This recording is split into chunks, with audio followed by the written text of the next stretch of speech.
자카르타 연합의 아름다운 아침입니다. 다 함께 사도신경으로 신앙 고백하겠습니다.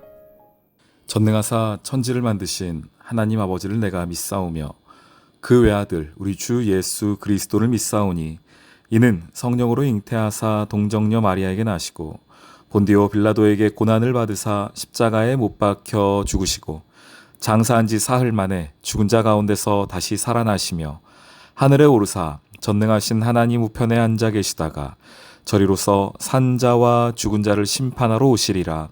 성령을 믿사오며 거룩한 공회와 성도가 서로 교통하는 것과 죄를 사하여 주시는 것과 몸이 다시 사는 것과 영원히 사는 것을 믿사옵나이다. 아멘. 제31장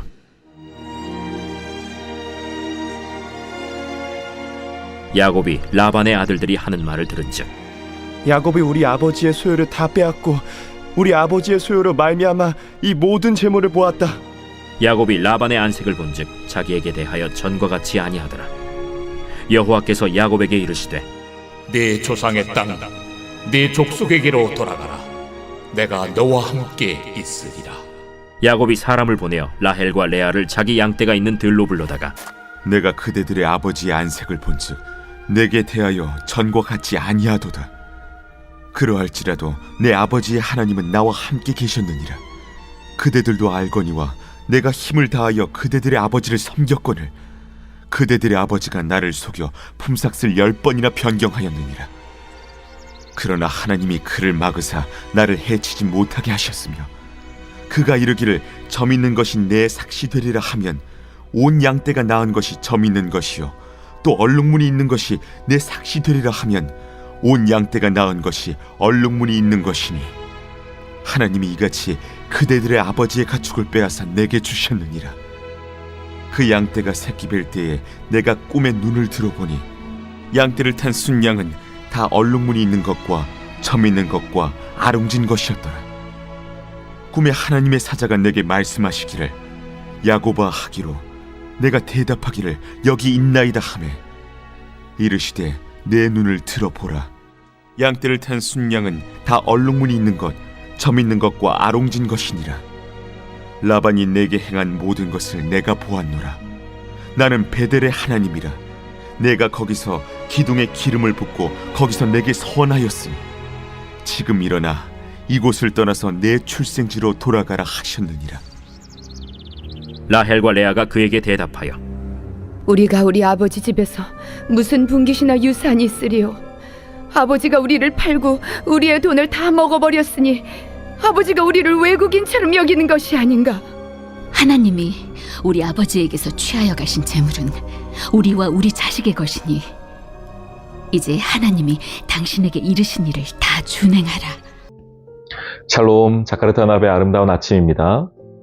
야곱이 어제 라반에게 이야기했던 것처럼 아버지 제가 아롱진 것, 점 있는 것, 무늬 있는 것 이런 것 태어나면 제 것 하겠습니다 라고 했는데 그때부터 그런 것들만 태어나는 겁니다. 하나님의 은혜라고 말씀드렸습니다. 자, 그렇게 해가지고 재산이 많아졌어요, 야곱이. 그런데 그때부터 우리 처갓집 식구들의 눈빛이 좀 이상합니다. 장인어른의 눈빛이 좀 이상해요. 처남들이 수군대기 시작합니다. 이러다가 우리 재산 다 뺏기는 거 아니냐고. 그리고 그 이야기를 들은 아버지 라반도 이렇게 봅니다. 2절 야곱이 라반의 안색을 본즉 자기에게 대하여 전과 같지 아니하니 라고 이야기하고 있습니다. 자, 오늘 전 이 말씀을 좀 보면서 가족 간에 꼭 가족 간은 아니어도 괜찮습니다. 우리 가운데에 이 재물의 문제가 관계 가운데 어떤 영향력을 끼치는가를 좀 보게 됩니다.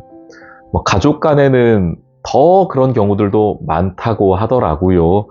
네, 뉴스에서 보게 됩니다. 또 실제로 그런 이야기를 또 듣게 되긴 하는데 가족 간에 오늘도 그런 거 아니겠습니까? 우리 처갓집 식구들과 사위와 또 관계가 이렇게 틀어지는 것들을 좀 보게 돼요. 근데 그 중심이 뭘까를 생각해 보게 됩니다. 아무리 가족이지만 탐심이라는 거예요. 그러니까 재물에 대한 욕심입니다. 그것을 우리가 무시할 수가 없겠더라고요. 그리고 그것이 그 관계를 깨트리고 파괴하는 것을 보게 됩니다. 누가복음 12장 13절부터 보면 그런 얘기가 등장해요. 어느 날 예수님께 한 남자가 와서 말합니다. 얼마 전에 부모님이 돌아가셨는데 우리 형이 재산을 잘 안 나눕니다. 똑바로 안 나눕니다. 그래서 우리 형한테 가가지고 재산 좀 똑바로 나누라고 이야기해 주십시오. 이런 스토리가 등장해요. 나중에 한번 읽어보세요. 재밌습니다. 그때 주님 뭐라고 말씀하시냐면은 야, 내가 그 재산 나누는 사람이냐? 이렇게 말씀하신 다음에 그 다음 중요한 얘기를 하나 하세요. 탐심을 버리라고 말씀하세요. 탐심. 그러니까 이게 뭐 그 형도 잘못했죠. 그 재산을 제대로 나누지 않은 그 형도 잘못했지만 그렇게 예수님께 와서 이야기하고 있는 그 사람의 마음 가운데 탐심이 있다는 겁니다. 근데 오늘 저는 이 라반과 야곱의 이 재산에 관련된 이야기를 좀 보면서 결국 이제 이것 때문에 야곱이 내가 떠나야겠구나 싶어서 떠나는 장면을 보게 되는데 우리 가운데에 이 탐심이 얼마나 우리의 관계를 무너뜨리고 파괴하는가를 다시 한번 좀 생각을 해보게 됩니다. 우리 사랑하는 성도님들, 그런 일이 없기를 정말 소망합니다. 가족 간에 또 우리 교회 공동체 안에서 이 물질에 관련하여서 재산에 관련하여서 뭐 또 재산의 분배와 배분과 관련하여서 정말 그런 일이 없기를 너무너무 소망하고 또 기도합니다. 이건 너무 아픈 일이거든요. 하나님을 믿는 사람들이고 또 주님 말씀하신 것처럼 너희의 재산을 재물을 천국에 쌓아놓으라고 하신 사람들인데 우리는 그런데 그 재물과 재산 때문에 관계가 깨어진다는 것은 하나님이 기뻐하시는 일은 아니라 생각이 되어집니다. 말씀의 가르침도 아니고요. 또 하나 아까 그 누가복음에서 말씀드렸던 것처럼 그 형제에 관하여서 주님 하셨던 이게 탐심이었는데 그 탐심의 끝이 뭔지 잘 아시잖아요. 욕심이 잉태한즉 죄를 낳고 죄가 장성하여 사망을 낳는 것. 야고보서 1장 16절 말씀 잘 아시지 않습니까? 탐심은 탐심으로 안 끝납니다. 탐심은 죄를 가져오고 분명하게 그것은 우리의 사망의 문제를 가져오게 될 것입니다. 저는 여러분 삶에 재산이 많기를 소망해요. 그렇게 꼭 되십시오. 그러나 그 재산이 여러분의 어떠한 관계든지, 그게 사람과의 관계든 하나님과의 관계든 어떠한 관계든지 깨트리지 않기를 소망합니다. 그 관계를 깨트릴 것 같다면 어떨 때는 과감하게 놓고 떠나는 것도 저는 성도의 삶의 모습 가운데 필요한 모습이라 생각이 되어집니다. 제가 자산이 없어서 재산이 없어서 이렇게 말씀드리는 것일지도 모르겠습니다만 그러나 저는 말씀을 근거하여 여러분께 오늘 이렇게 좀 말씀드리고 싶어요. 재산의 문제가 관계를 깨트리지 않게 하자. 그게 사랑과의 관계든 하나님과의 관계든 그 지혜가 있는 여러분 되시길 주님의 이름으로 축원합니다.